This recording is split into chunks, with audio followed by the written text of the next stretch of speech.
हमने previous video में देखा था कि असहयोग जो आंदोलन है उसका समापन किस तरीके से हुआ। तो गांधी जी के द्वारा यह जो असहयोग आंदोलन था इसको वापस लिया गया। तो जब असहयोग आंदोलन को गांधी जी के द्वारा वापस लिया गया तो बहुत सारे कांग्रेसी नेता इससे खुश नहीं थे। इसमें हमने पहले भी देखा कि ये हमारे पंडित नेहरू जी ने कहा था कि अभी ये गलत है। उसी प्रकार से सुभाष चंद्र बोस ने भी कहा कि यह सही नहीं है। तो इस प्रकार से अनेक नेताओं ने अपनी अपनी प्रतिक्रिया दी। इसी परिप्रेक्ष्य में जब अब कुछ कांग्रेसी नेताओं ने यह सोचा कि भाई अब जो अंग्रेज हैं वो प्रांतीय चुनाव तो करा ही रहे हैं, तो क्यों ना हम इसमें हिस्सा लें। इसी संदर्भ में जब दिसंबर 1922 का कांग्रेस का नियमित अधिवेशन गया में हुआ तो इसकी जो अध्यक्षता थी वो चित्तरंजन दास ने किया। असहयोग आंदोलन से कुछ नेता तो रोष में थे या संतुष्ट तो थे। इसी सापेक्ष में जो हमारे देश बंधु थे और मोतीलाल नेहरू ने यह सोचा कि भाई हम काउंसलिंग में जाएं और काउंसलिंग में जाकर अंग्रेजों के द्वारा जो कार्य किया जा रहा है उसका प्रशासनिक तरीके से विरोध किया जाए। इसी संदर्भ में इन दोनों ने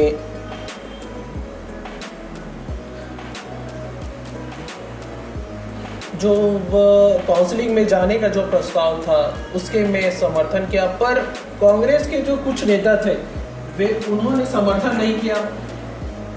इसी से घटित होकर देश बंधु और मोतीलाल नेहरू ने अलग से स्वराज पार्टी का गठन किया और वे ये चाह रहे थे कि हम वहां जाकर काउंसलिंग में पहुंचकर एक कार्य अनुभव तो ले। जब 1923 में यह काउंसलिंग का चुनाव हुआ और स्वराज पार्टी का समर्थन, अब स्वराज पार्टी तो अपना मन बना ही ली थी कि भाई कि हम काउंसलिंग में जाएंगे और चुनाव लड़ेंगे। तो 1923 में कांग्रेस ने इस दल का समर्थन कर दिया। तो रायपुर से इसमें पंडित सुंदरलाल, पंडित हमारे रविशंकर शुक्ल, शिवदास डागा और रायपुर से हमारे ई राघवेंद्र राव साहब और बैरिस्टर छेदीलाल। तो हम देखेंगे कि बैरिस्टर छेदीलाल और ई राघवेंद्र राव का मध्य प्रांत में किस तरीके से उनका कार्य रहा और किस तरीके से उन्होंने अंग्रेजी प्रशासन को प्रभावित किया। जब 1923 में जो चुनाव हुआ तो मध्य प्रांत में जो स्वराज दल था वह पूर्ण बहुमत में आ गई। तो इसमें हमारे बैरिस्टर छेदीलाल और ई राघवेंद्र राव साहब काउंसिल में प्रवेश लिए। तो अब यह जो पार्टी थी स्वराज पार्टी थी वो पूर्ण बहुमत में आ गई। तो गवर्नर साहब ने डॉक्टर मुंजे को मंत्रिमंडल गठन के लिए आमंत्रित किया। अब नेता तो थे ही डॉक्टर मुंजे साहब, तो उन्होंने अस्वीकार कर दिया। सबसे पहला कृत्य जो अंग्रेजों के द्वारा किया तो भाई आप मंत्रिमंडल गठन करें, तो मुंजे साहब ने बोला हम नहीं करेंगे। तो इस अस्वीकारता के कारण जो गवर्नर थे उन्होंने एक अल्प मत का मंत्रिमंडल बनाकर कार्य आरंभ किया। तो ई राघवेंद्र राव साहब तो चुप रहने वालों में से नहीं थे, एक तो खुद ही वकील थे। तो उन्होंने अविश्वास प्रस्ताव ले आया सरकार के खिलाफ। और जो अविश्वास प्रस्ताव अभी भी लाया जाता है विधानमंडल में, अगर कोई अविश्वास प्रस्ताव सरकार के खिलाफ ले आए, अगर वो पास हो जाए तो सरकार गिर जाती है। उसी प्रकार से उस समय भी ई राघवेंद्र राव साहब ने अविश्वास प्रस्ताव लाया, जो 24 के मुकाबले 44 मतों से पारित हो गया। यह भी गड़बड़ काम हो गया भाई, कि अंग्रेज सरकार को इसमें हार का सामना करना पड़ा। तो इस तरीके से उन्होंने अंग्रेज जो के द्वारा किया गया कार्य था उसका विरोध किया। तो ये तो एक योजना बन गई। उसी प्रकार जब चित्तरंजन दास जी की मृत्यु हुई 1925 में, तो यह जो स्वराज दल था उसमें फूट आना पड़ गया। इसका प्रभाव राष्ट्रीय स्तर पर और प्रांतीय स्तर पर दोनों में हुआ। और फिर से जब प्रांतीय चुनाव हुआ 1926 में, तो फिर से यहाँ से ई राघवेंद्र राव साहब और हमारे बैरिस्टर छेदीलाल फिर से विजयी हुए। तो इस समय हमारे ई राघवेंद्र राव साहब थे, वह 1926 में शिक्षा मंत्री बने और हमारे बाद में 1928 में वे मुख्यमंत्री का कार्य किए। अब हमने इससे पहले देखा था कि जो हमारा स्वराज पार्टी था, स्वराज दल की जो पार्टी थी प्रांतीय, वो एक तो पहला काम कर दी थी कि और उन्होंने क्या क्या कृत्य किया जिससे अंग्रेज प्रभावित हुए। तो इसमें हमने सबसे पहला देख लिया था अविश्वास प्रस्ताव। तो ये सबसे पहला, उसी प्रकार से एक ली कमीशन लाई। अब ली कमीशन लाई तो यह जो ली कमीशन था वह सिविल सर्विस के परिप्रेक्ष्य में था। इसका भी उन्होंने विरोध किया और यह अस्वीकृत हो गया। उसी प्रकार मूडी मैन कमेटी का इन्होंने सफल विरोध किया। जब ब्रिटिश गवर्नमेंट की तरफ से बजट लाया गया तो बजट का भी इन्होंने विरोध किया। जब संगठन नेतृत्व विहीन हो जाती है तो वैमनस्य होना स्वाभाविक सी बात है। तो कालांतर में जो हमारे ई राघवेंद्र राव साहब और छेदीलाल के बीच मतभेद उत्पन्न हो जाता है, तो छेदीलाल जी स्वराज पार्टी को छोड़ देते हैं और कांग्रेस में फिर से मिल जाते हैं। और जब यह स्वराज पार्टी क्षीण होती दिखी तो राव साहब भी कुछ समय पश्चात कांग्रेस में आ गए। इस तरीके से हम देखते हैं कि जो स्वराज दल की जो पार्टी थी, स्वराज पार्टी थी, वह अल्प समय के लिए थी, लेकिन एक तरीके से हमारे जो राष्ट्रीय नेता थे उनके लिए एक विशेष कार्य कर गई जो प्रशासनिक दृष्टि से महत्वपूर्ण था। अब हम एक घटना, इसी परिप्रेक्ष्य में एक घटना हुई झंडा सत्याग्रह, इसको हम देखते हैं। तो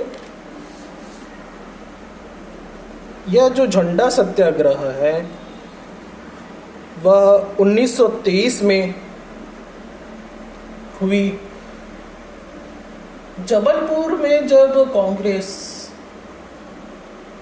ने नगर पालिका को अपने शासन में लिया तो उस समय उन्होंने ये निश्चितता कर दिया कि कार्यक्रम में कोई भी कार्यक्रम हुआ तो वह तिरंगे झंडे के साथ होना अनिवार्य कर दिया। तो इसी संदर्भ में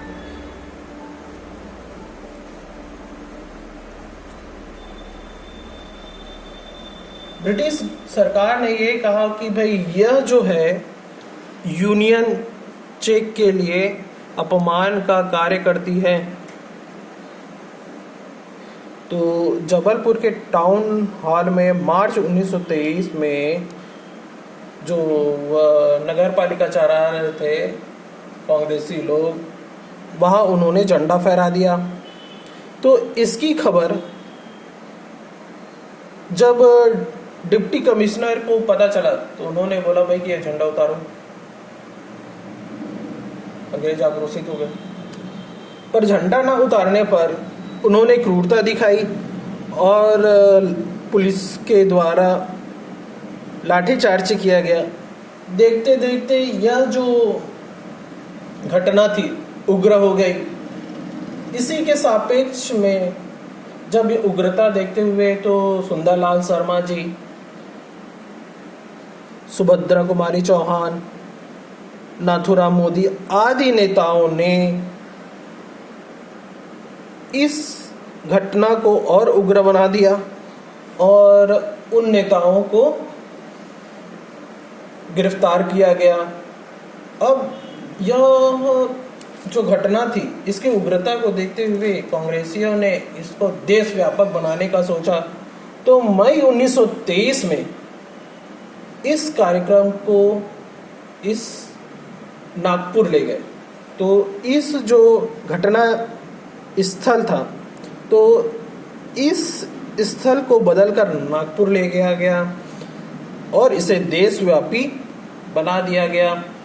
तो एक तरीके से यह जो कार्यक्रम था इसे झंडा सत्याग्रह कहा जाता है। तो क्वेश्चन में आता है कि झंडा सत्याग्रह कब हुआ, तो यह हुआ था 1923 में, यह क्वेश्चन में आता है।